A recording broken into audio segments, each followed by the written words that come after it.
So new. This is your first big interview. How do you feel? Are you nervous? A little bit. A little bit? Uh-huh. Oh, look, the zipper done broke, yeah. I don't know how we about to patch that up, but we gonna make it work. A little behind the scenes. Right now? Okay.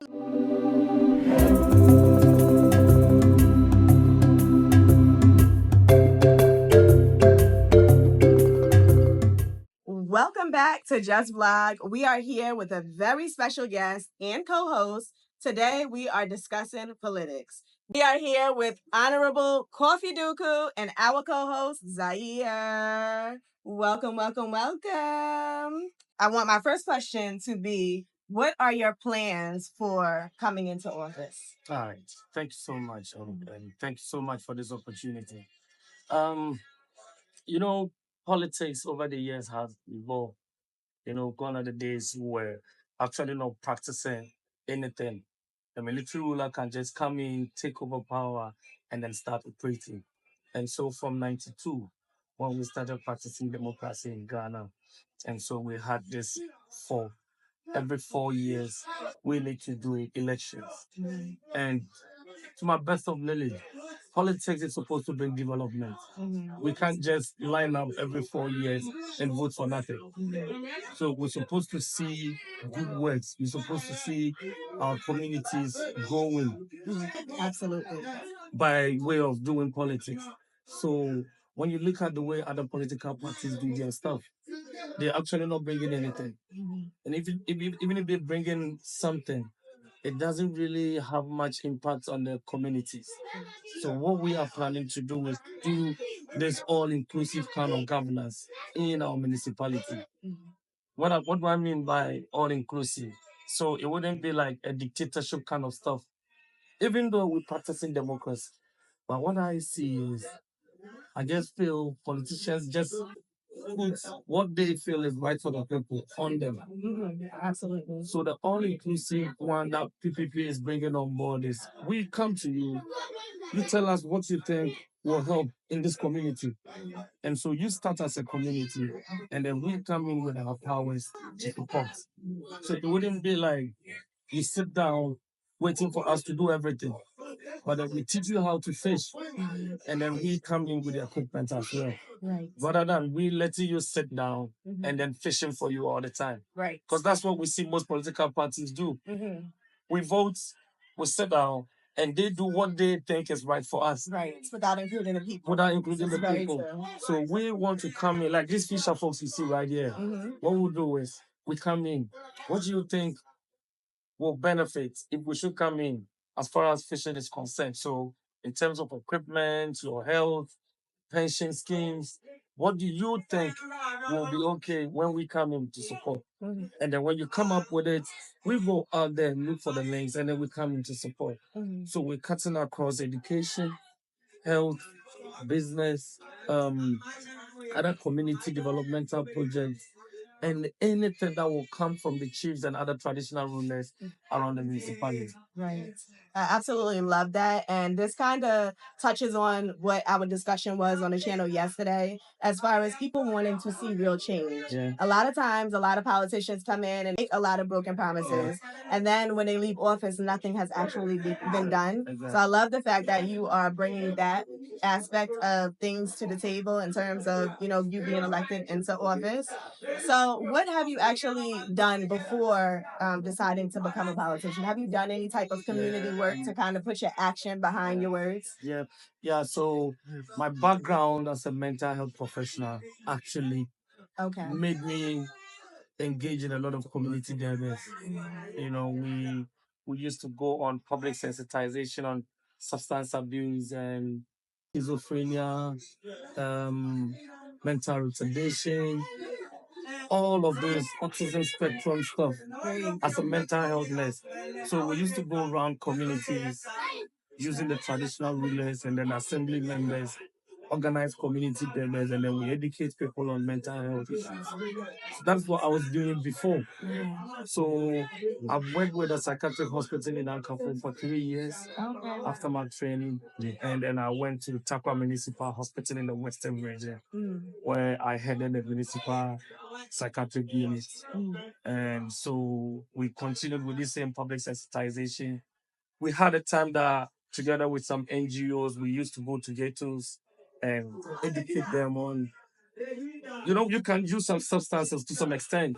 Absolutely. But we're talking about abuse and then the subsequent addiction. Right. And then other possibilities that you can actually be into a rehabilitation center when it goes overboard. So these were stuff that we used to do before.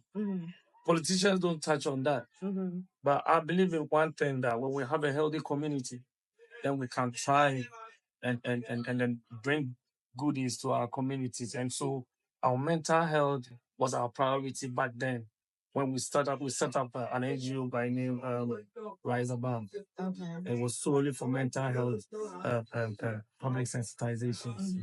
That was it.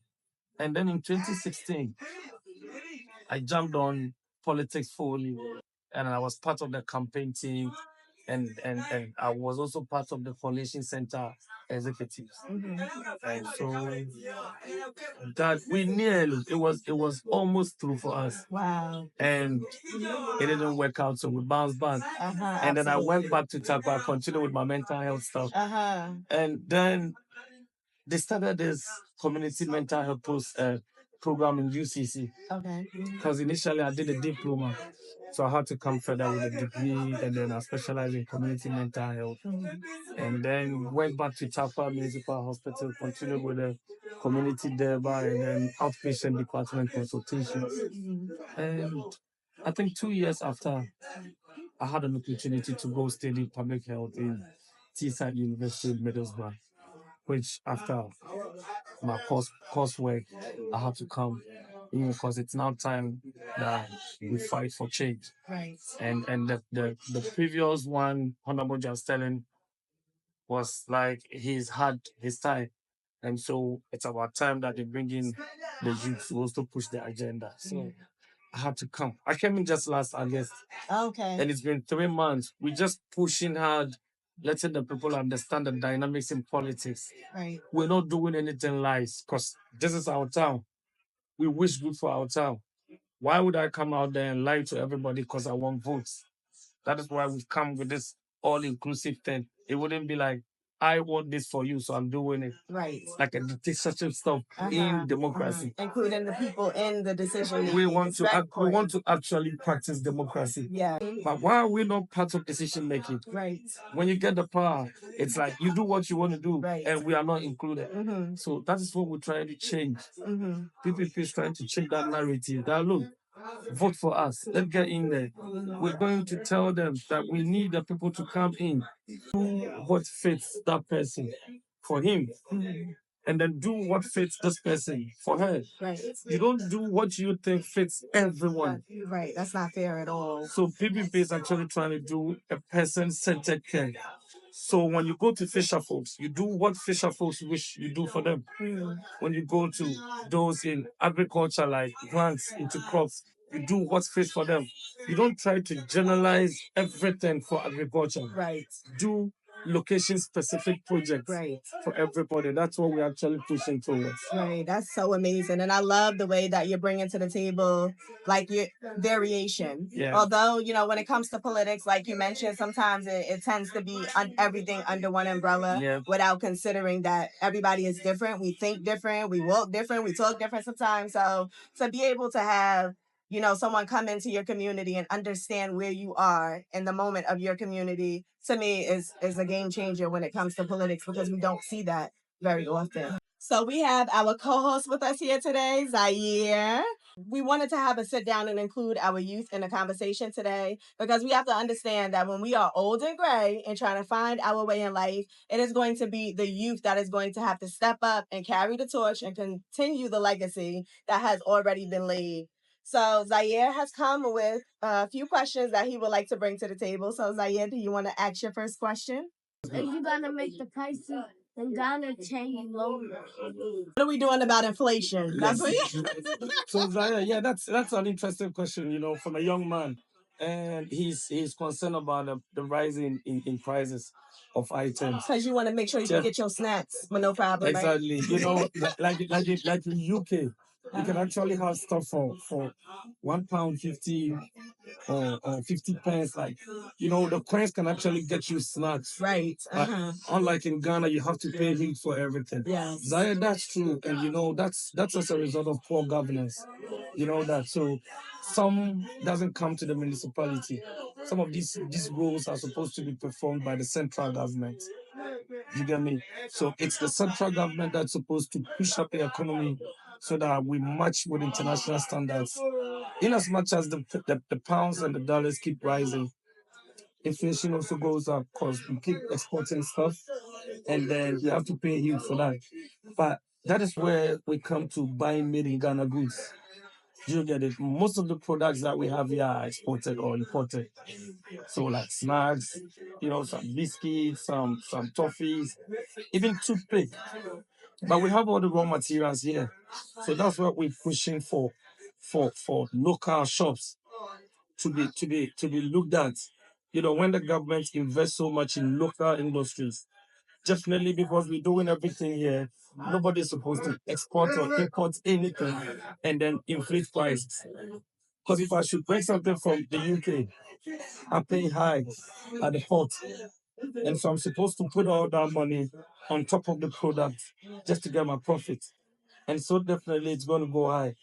But when we keep buying everything here in Ghana, or most of it here in Ghana, because everything comes from Ghana, there's no charges on import or export. There is nothing.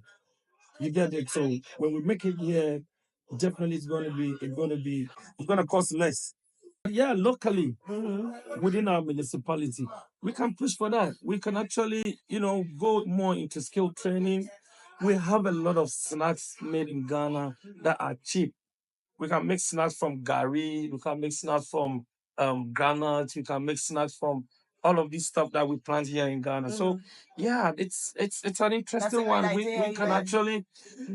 Growing up, we used to have snacks that's locally made. We don't need to go to the shops to get them. You're gonna keep the lights from going down.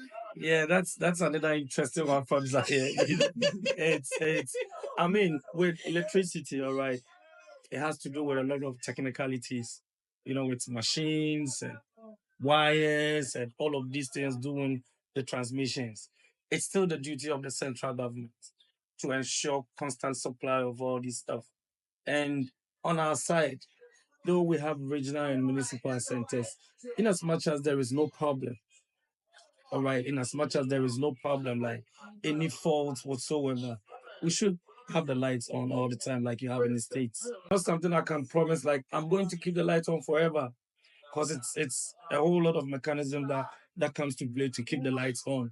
So anything at all can happen and it will go out. You get it? But as long as I know everything is in place, we still have the lights on all the time. Getting into our final question of this conversation, I think that we cannot leave without first asking, what are your policies that you plan to bring to office with you? Exactly. There are a lot of establishments here in Elmina, especially as the municipal capital, and it's a tourist hub. So to begin with, growing up like Zaire, when I was at Zaire's age, we used to come just to look at foreigners trooping in. There was a lot of emancipation festivals around here, and we have a lot of Africans in diaspora coming over, listening to histories, seeing evidences of how our ancestors were being treated and all of the stuff that they've been through. So with Elmina being a tourist hub, we have decided to extend the tour just from the castle to the fort up there, and then to the Dutch cemetery. Over the years, that was how it was like in the past. But recent times, I don't know. People from the diaspora come in here, just see the castle, and they're off. Right. So we actually want to extend that tour. We need to keep them enough we have to have them most of the times in Elmina, than just coming to the castle, and because we need to sell Elmina to the diaspora. So from the castle to the fort to the Dutch cemetery and then to the museum. There is another forest that has a historical background in Iguafu. That's also in the municipality. We were told growing up that it's a gold hub, but it's deadly because when you enter, there is no coming out. And so it has a lot of histories around it. And we would love to rebrand that place, get an office, and then it will also extend the tourism in KE. And then on education, we've decided to organize free classes for all of these finalists who are preparing to write their final exams. And then on top of it, we're going to award one outstanding female student and then one outstanding male student, and then put them through senior high. And we will take the first year course for that. And then on skill training, no, back again on education, I believe we need to motivate the teachers so they can wholeheartedly impact knowledge on the kids. So we're going to establish an award scheme for teachers. So in as much as we keep on awarding the students, we're also going to do same for the teachers, just by way of motivating them to do more. So will they also be getting a salary increase? Is that a salary increase comes from the central government. Oh, okay. But we will institute an award scheme, so it's just a one-time thing that today you have been awarded as the best teacher for this municipality for this year. Just recognizing it, and it comes with a package. Oh, okay. As time goes on, if it gets up to a car, we'll do that. Nice. Exactly. Very so nice. That's it. Yeah. And then nice incentive. And then with health, we've decided to embark on sanitation programs. Clean up exercises on monthly basis, free health trainings, educating the people on their health and safety. And then we take all these artisans, fishermen, welders, mechanics, all of these people, bring in health and safety officers, educate them on safety ways to go by their profession, and then we do same for those in farming. We teach them new ways of farming, supply them with seeds, farming equipment, all of these things. I know sometimes the central government does that, but we're also going to do this with NGOs and other well wishers. Okay. So that's by way of boosting our agriculture and then keeping them safe as well. Absolutely. And then with health, we are embarking on a series of chip compounds, trying to have community-based health centers, no matter how small it is, just to fix them as far as first aid and bandaging is concerned. People get injured in the bushes and they have to travel 1 kilometer just to get to a health facility. So as part of our health programs, we've decided to actually set up all of these small clinics just to face emergency situations before you actually be moved to these bigger institutions. And yeah, I mentioned free health screening, and then still go on my mental health projects, educating people on mental health issues, substance abuse, depression related issues.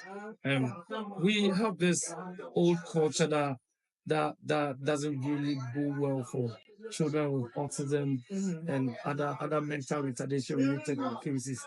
They see them as cases from God and all of that. So we've actually decided to educate the public to know that sometimes genetic abnormalities can actually cause all of these things, and those children are not cases at all.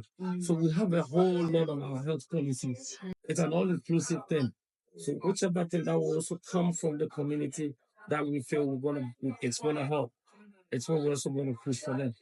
So this, and then we're also going to go more into skill training. Just like Zaya said, prices keep going up. We believe if we keep producing most of the stuff that we use here, it's definitely not going to cost as much as we're going to import them and then import them into the. And our founder, Dr. Papa Pesino, has already had a lot of establishment. As we speak, we have a stadium here, and then we have Elmina Shas and Sea Lion, which is a football club. So as part of our talent hunt, we're actually going to organize annual games. It could be football, it could be volley, it could be basketball. We do that just to unearth all of these talents hidden in people. Yes. And then we open the bigger market for them to to fall in and then go chase their dreams. So I'm a young man and I know what's going on. I've been in this town in and out. I've seen what goes on outside Ghana and in Ghana. So we're gonna blend all these. Sometimes there are some cultures we need to tell, and there are others that's ours that we need to protect. So we're gonna bring all in. Gone are the days when it's Bakate, our festival. We organize Miss Bakate, Miss Elmina, all these beauty pageants just to, put out all these skills and talents out. So we're gonna bring all this back and then make sure the youths get something to do with their hands, unearth their talents whilst we keep opening the bigger market for them. We're bringing everybody in to see a better Kenya. This is Emmanuel Coffee Dooku, PPP parliamentary aspirant in KEA municipality.